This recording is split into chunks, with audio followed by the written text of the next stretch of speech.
Donc voilà les premiers semis de l'année.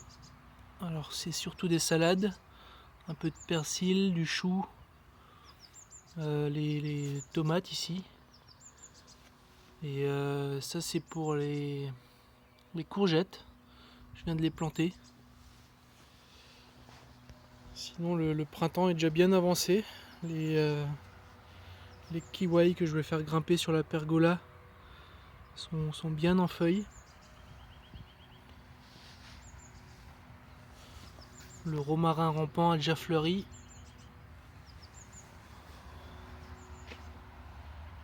J'ai un paquet de petits arbustes et d'arbres à planter.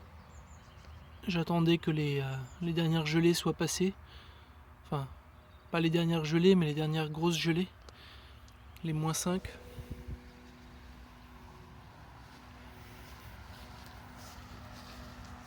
Alors lui, c'est un efflier. Un hou derrière. Chèvrefeuille d'hiver. Les espèces de sacs noirs là, ce sont des glycines tubéreuses. Donc des noix de terre. Je vais être sûr de les retrouver parce que ça a un peu de valeur. Donc elles vont pousser dans ces sacs, elles vont grimper sur les arbres. L'an dernier, elles sont montées sur le figuier. Je pense qu'elles sont montées au moins à 4 ou 5 mètres.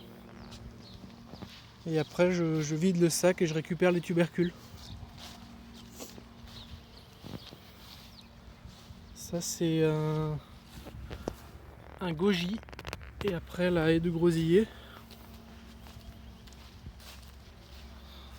La deuxième haie de grosillier.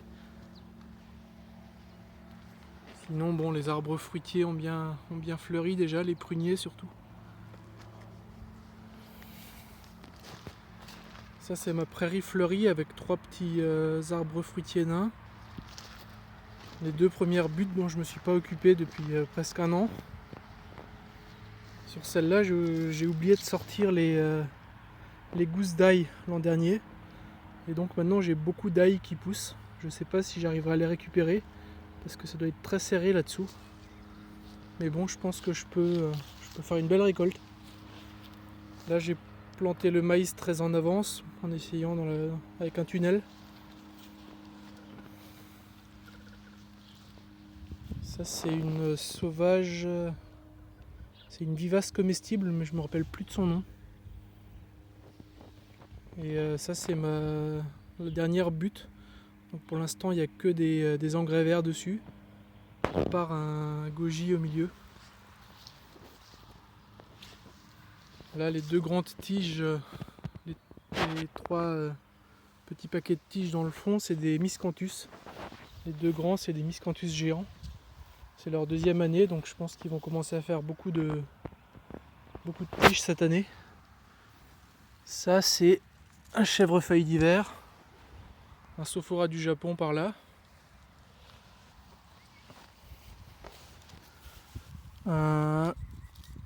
Un Abellia grandiflora, donc c'est très mellifère et puis ça fait du pollen et du nectar en été quand il n'y a pas rien d'autre qui fleurit. Donc ça, c'est vraiment juste pour faire joli. Un hortensia. Donc ici, sur toute la longueur, je veux faire une haie d'arbres mellifères et fleuris avec quelques fruitiers aussi intercalés pour cacher la route un petit peu. Et puis cacher le champ depuis la route aussi. Comme ça, je serai beaucoup plus discret quand je travaillerai. Je ne serai pas vu par des centaines de personnes à la fois.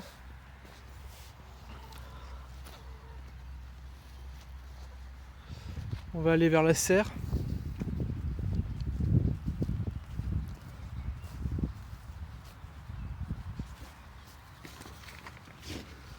Donc voilà la serre. Il fait chaud. J'ai planté les salades en novembre ou décembre. Elles sont gigantesques. Pareil pour les choux. J'ai pris les derniers choux qu'ils avaient en jardinerie. Et je me suis dit, bah on essaye. Et ça a bien survécu dans la serre. Bon, on a de nouveau une infestation de menthe. La menthe sauvage. Bon, ça n'a pas l'air de gêner la croissance des autres plantes. On commence à avoir des... c'est un engrais vert, de la facélie je crois. C'est très très mellifère aussi. Ce qui est intéressant, c'est cette salade là. Je l'avais coupée. Donc j'ai déjà eu une récolte et elle repart. J'essaye de faire ça avec toutes mes salades maintenant. Laisser à peu près 2 cm de végétation. Et ça repart. Et ça fait une deuxième, une troisième récolte.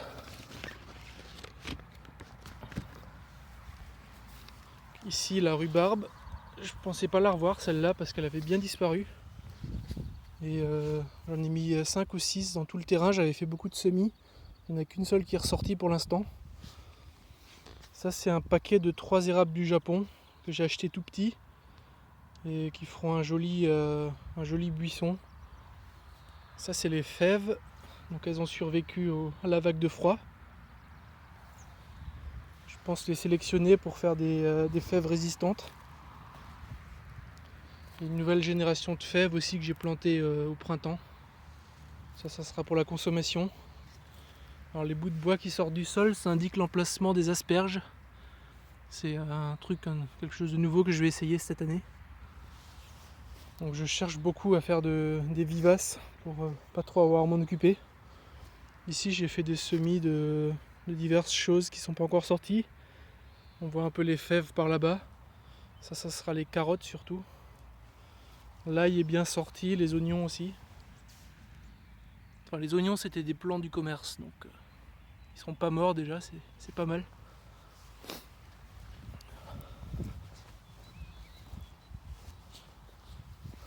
On voit pas encore les carottes par contre. Ça c'est un rosier rugueux qui a bien repris cette année, après une première année difficile. Ça c'est un cola, je crois que ça s'appelle, ça a une odeur de Coca-Cola. Je sais pas à quoi ça sert, mais ça m'avait séduit.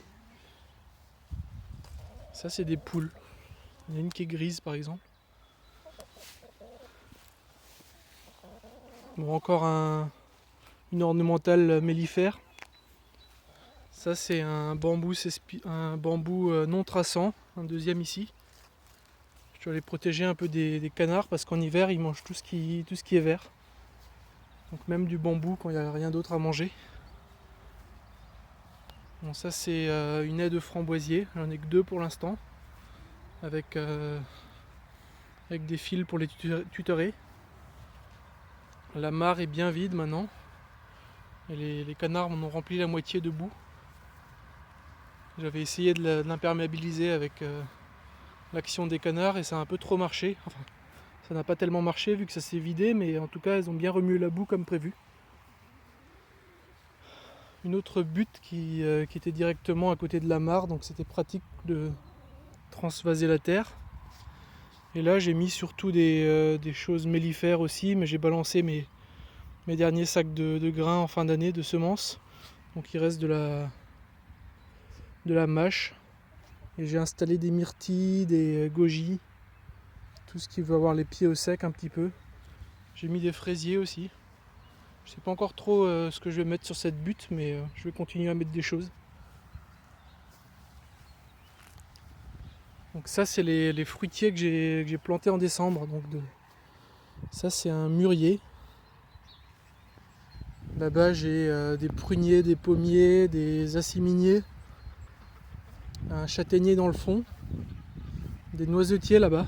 On va aller dans le coin à noisettes. Coucou les canards.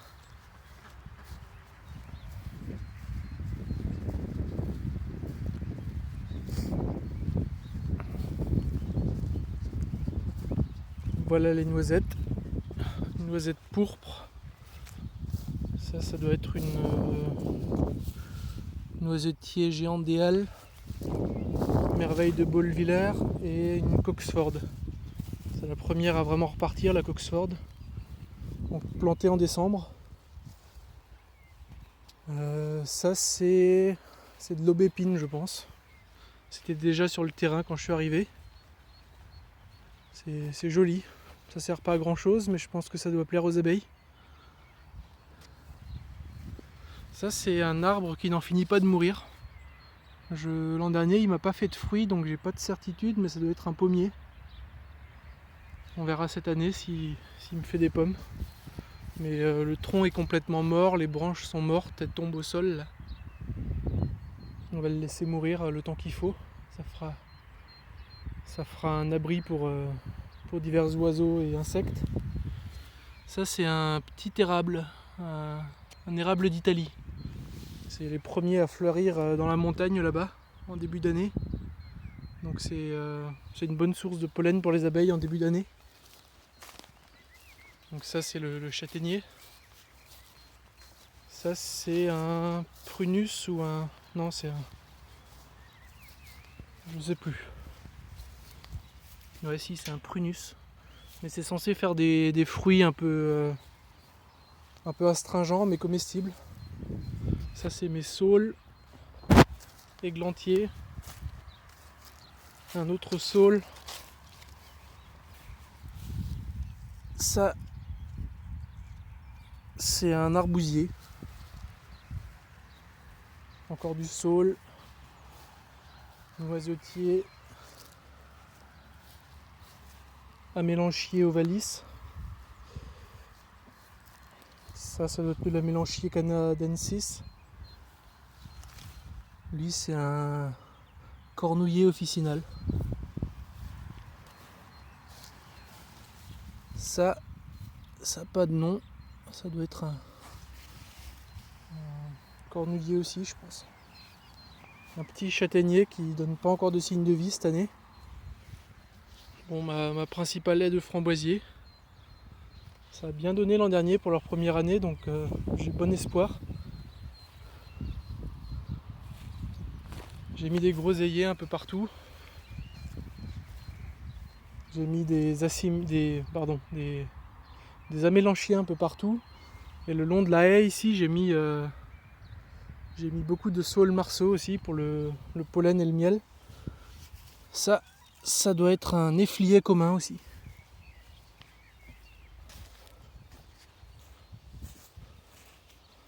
On a eu un gros coup de vent hier. Il va falloir que je fixe tout ça. Ça c'est quelque chose de un cotonéaster. Donc ornemental et mellifère.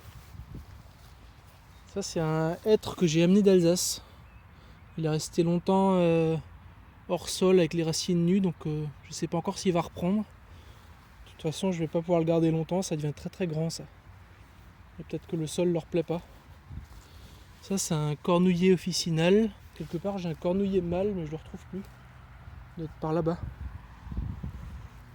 Encore du miscanthus géant. Les fraisiers. Plus de fraisiers. Ah ça c'est un poivrier du Sichuan. Je le protège un peu parce que c'est un jeune plant, mais a priori ça va être vivace. Ça survit dans mon climat et ça va nous faire du poivre. Des petites baies rouges. Ma dernière ruche. Les autres ont déserté ou sont tombés pendant la tempête. Elle n'a pas l'air très bien en point non plus celle-là. Donc, les abeilles c'est pas tout à fait ça cette année. Il va falloir que j'apprenne un peu avant de m'y remettre.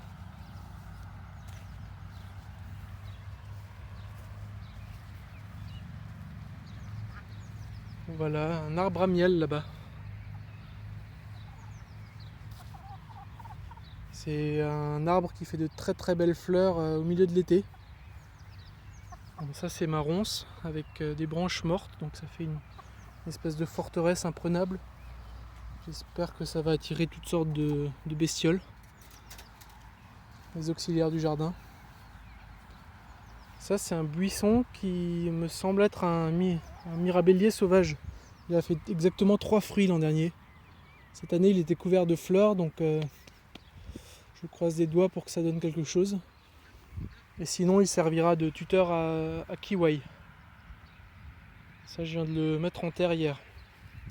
C'est un kiwai que j'ai trouvé en supermarché à 6 €. Donc il était très très feuillu déjà pour un mois de février. Il a fallu que je le garde dans la véranda pendant un mois. Et là je croise les doigts pour que ça gèle plus et qu'il reparte bien. Ça c'est des aronis. C'est un fruitier qui survit dans les climats très froids. Ça c'est un Eleagnus.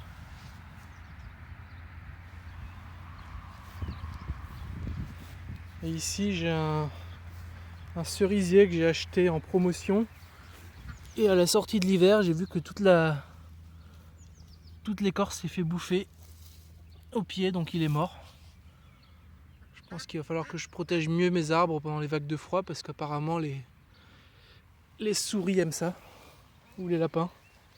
Quoique j'ai pas encore vu de lapin. Ça c'est ma butte à lavande. J'ai commencé aussi à y mettre des myrtilles et des goji. Et un peu de thym dans le fond.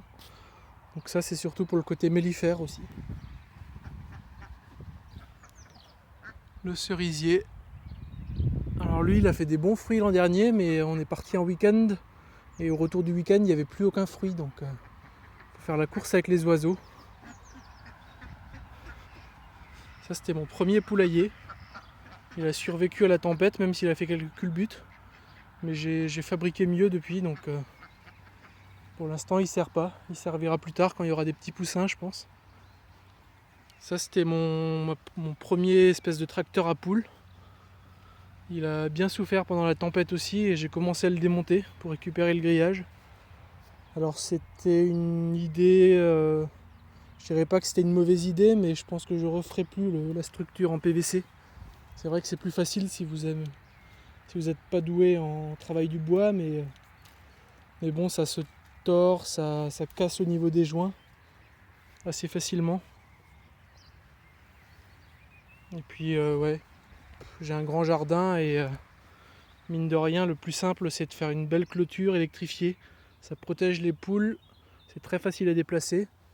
Ça évite d'avoir à bouger le tracteur tous les jours, à moins d'avoir que une ou deux poules. Tiens, les canards ont trouvé le bain que je leur ai préparé.